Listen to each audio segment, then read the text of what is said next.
सनातन धर्म में प्रारंभ से ही गुरुओं के सम्मान की परंपरा रही है। हमारे धर्म ग्रंथों में ऐसे अनेक गुरुओं का वर्णन मिलता है जिन्होंने गुरु शिष्य परंपरा को नई ऊंचाइयां प्रदान की हैं। गुरु का अर्थ है अंधकार से प्रकाश की ओर ले जाने वाला, यानी गुरु ही शिष्य को जीवन में सफलता के लिए उचित मार्गदर्शन करता है। आज हम आपको धर्म ग्रंथों में बताए गए 9 महान गुरुओं के बारे में बता रहे हैं। नंबर 1, भगवान शिव। भगवान शिव आदि व अनंत हैं, अर्थात न तो कोई उनकी उत्पत्ति के बारे में जानता है और ना कोई अंत के बारे में, यानी शिव ही परमपिता परमेश्वर हैं। भगवान शिव ने भी गुरु बनकर अपने शिष्यों को परम ज्ञान प्रदान किया है। अगर कहा जाए कि भगवान शिव सृष्टि के प्रथम गुरु हैं तो अतिशयोक्ति नहीं होगी। भगवान विष्णु के अवतार परशुराम को अस्त्र शिक्षा शिव ने ही दी थी। शिव के द्वारा दिए गए परशु अर्थात फरसे से ही परशुराम ने अनेक बार धरती को क्षत्रिय विहीन कर दिया था। ब्रह्म वैवर्त पुराण के अनुसार नागों की बहन मनसा के गुरु भी भगवान शिव ही हैं। शिव ने दानवों के गुरु शुक्राचार्य को मृत्यु संजीवनी सिखाई। एक बार देवता व दानवों में भीषण युद्ध हुआ। देवता जितने भी राक्षसों का वध करते, शुक्राचार्य मृत्यु संजीवनी विद्या से उन्हें पुनः जीवित कर देते। यह देखकर भगवान शिव ने शुक्राचार्य को निगल लिया तथा युद्ध समाप्त होने के बाद पुनः बाहर निकाल दिया। शिव के द्वारा पुनः उत्पन्न होने से ही माता पार्वती ने शुक्राचार्य को अपना पुत्र माना। नंबर 2, देवगुरु बृहस्पति। देवताओं के गुरु बृहस्पति हैं। महाभारत के आदि पर्व के अनुसार बृहस्पति महर्षि अंगिरा के पुत्र हैं। ये अपने ज्ञान से देवताओं को उनका यज्ञ भाग प्राप्त कराते हैं। असुर एवं दैत्य यज्ञ में विघ्न डालकर देवताओं को छींड़कर हराने का प्रयास करते रहते हैं। देवगुरु बृहस्पति रक्षोग्र मंत्रों का प्रयोग कर देवताओं का पोषण एवं रक्षण करते हैं तथा दैत्यों से देवताओं की रक्षा करते हैं। धर्म ग्रंथों के अनुसार एक बार देवराज इंद्र किसी कारणवश स्वर्ग छोड़कर चले गए। उनके स्थान पर राजा नहुस को स्वर्ग का आधिपत्य सौंपा गया।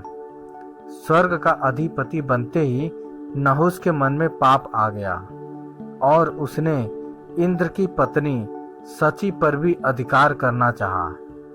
यह बात सची ने देवगुरु बृहस्पति को बताई। देवगुरु बृहस्पति ने सची से कहा कि तुम नहुस से कहना कि यदि वह सप्त ऋषियों द्वारा उठाई गई पालिका में बैठकर आएगा तभी तुम उसे अपना स्वामी मानोगी। सची ने यह बात नहुस से कह दी। नहुस ने ऐसा ही किया। सप्त ऋषि जब पालकी उठाकर चल रहे थे तभी नहुस ने एक ऋषि को लात मार दी। क्रोधित होकर अगस्त्य मुनि ने उसे उसी समय स्वर्ग से गिरने का श्राप दे दिया। इस प्रकार देवगुरु बृहस्पति की सलाह से सची का पतिव्रत धर्म बना रहा। नंबर 3, शुक्राचार्य। शुक्राचार्य दैत्यों के गुरु हैं। ये भृगु ऋषि तथा हिरण्यकश्यपु की पुत्री दिव्या के पुत्र हैं। इनका जन्म का नाम शुक्र उसनस है। उन्हें भगवान शिव ने मृत संजीवनी विद्या का ज्ञान दिया था, जिसके बल पर यह मृत दैत्यों को पुनः जीवित कर देते थे।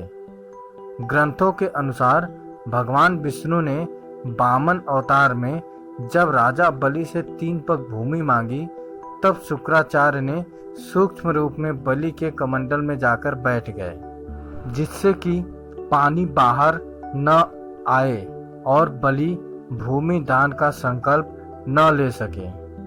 तब वामन भगवान ने बलि के कमंडल में एक तिनका डाला, जिससे शुक्राचार्य की एक आंख फूट गई।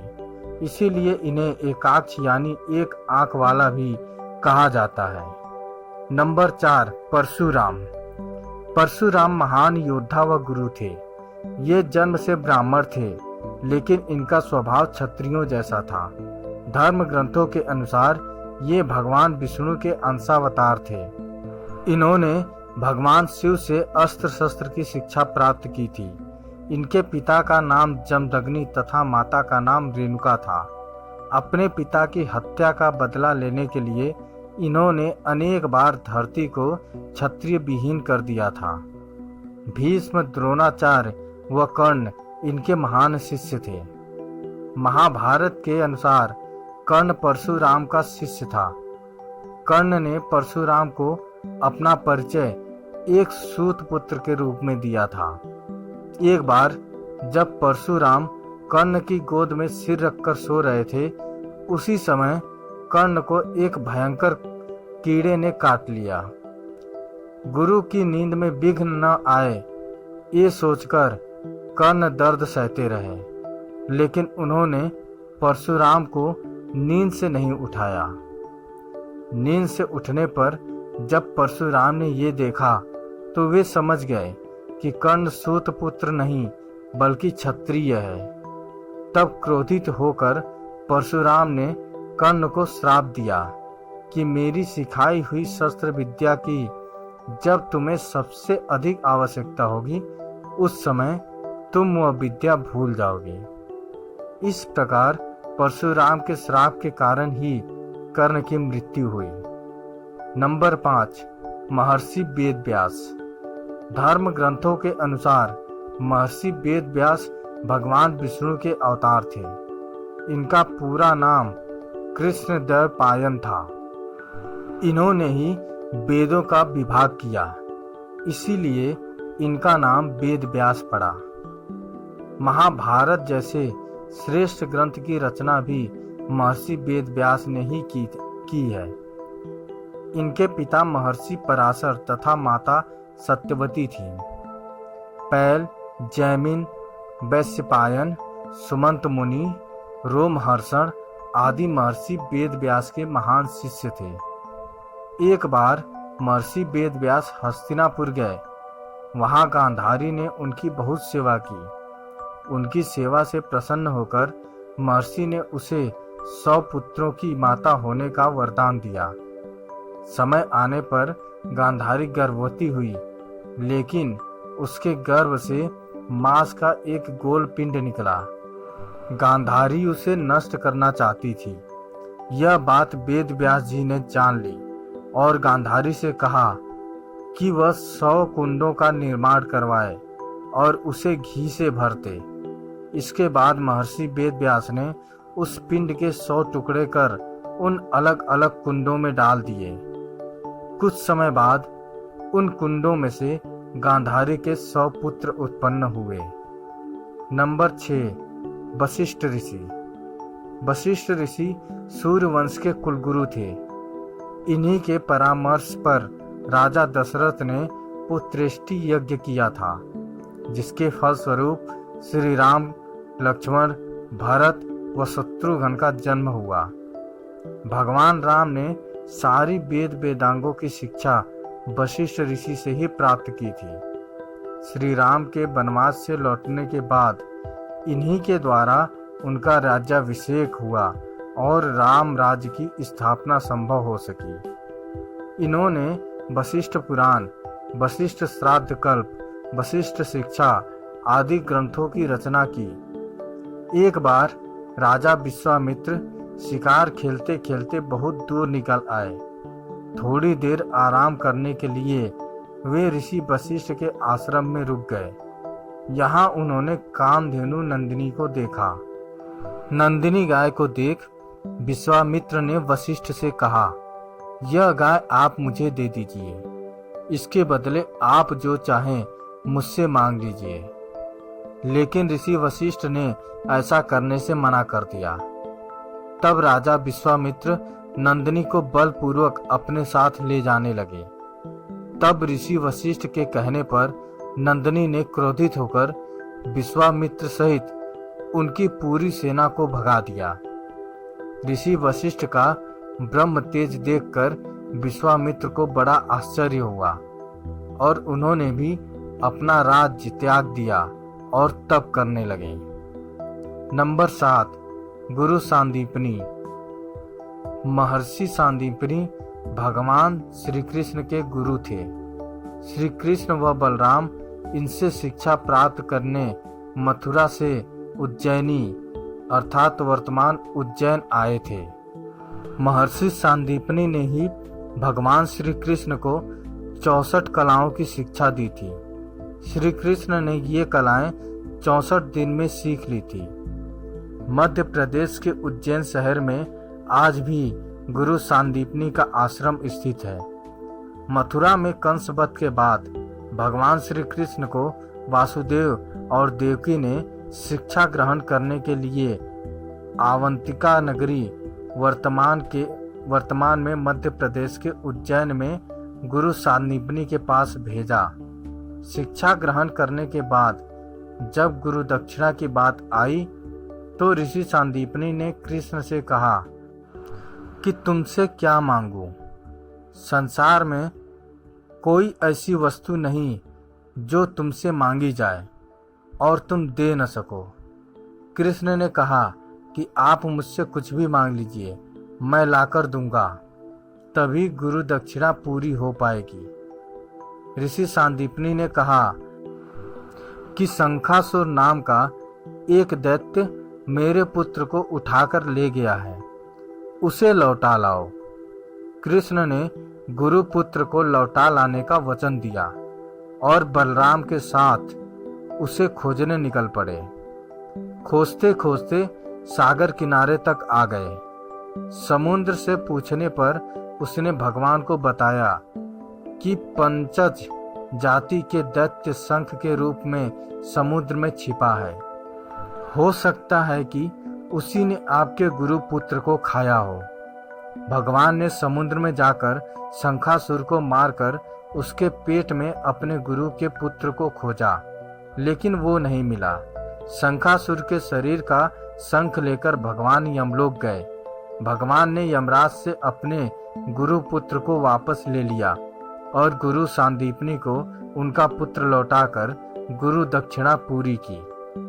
नंबर 8, ब्रह्मर्षि विश्वामित्र।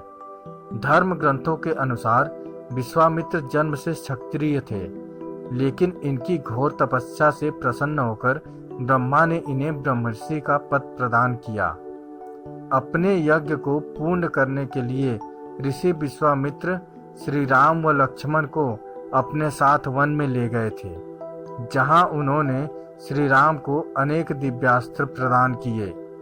रामचरितमानस के अनुसार भगवान श्री राम को सीता स्वयंवर में ऋषि विश्वामित्र ही लेकर गए थे। विश्वामित्र के पिता का नाम राजा गाधी था तथा राजा गाधी की पुत्री सत्यवती का विवाह महर्षि भृगु के पुत्र ऋचक से हुआ था। विवाह के बाद सत्यवती ने अपने ससुर महर्षि भृगु से अपने व अपनी माता के लिए पुत्र की याचना की। तब महर्षि भृगु ने सत्यवती को 2 फल दिए और कहा कि ऋतु स्नान के बाद तुम गूलर के वृक्ष का तथा तुम्हारी माता पीपल के वृक्ष का आलिंगन करने के बाद ये फल खा लेना। किंतु सत्यवती व उनकी माता ने भूलवश इस काम में गलती कर दी। यह बात महर्षि भृगु को पता चल गई। तब उन्होंने सत्यवती से कहा कि तूने गलत वृक्ष का आलिंगन किया है, इसलिए तेरा पुत्र ब्राह्मण होने पर भी क्षत्रिय गुणों वाला रहेगा और तेरी माता का पुत्र क्षत्रिय होने पर भी ब्राह्मणों की तरह आचरण करेगा। यही कारण था कि क्षत्रिय होने के बाद भी विश्वामित्र ने ब्रह्मर्षि का पद प्राप्त किया। नंबर 9, द्रोणाचार्य। द्रोणाचार्य महान धनुर्धर थे। उन्होंने ही कौरव व पांडवों को अस्त्र शस्त्र की शिक्षा दी थी। महाभारत के अनुसार द्रोणाचार्य देवगुरु बृहस्पति के अंशावतार थे। इनके पिता का नाम महर्षि भारद्वाज था। द्रोणाचार्य का विवाह शार्दूल की पुत्री कृपि से हुआ था। इनके पुत्र का नाम महान अश्वत्थामा था। महान धनुर्धर अर्जुन इनका प्रिय शिष्य था। एक बार गुरु द्रोणाचार्य नदी में स्नान कर रहे थे। उसी समय उन्हें एक मगर ने पकड़ लिया। वे सहायता के लिए अपने शिष्यों को पुकारने लगे।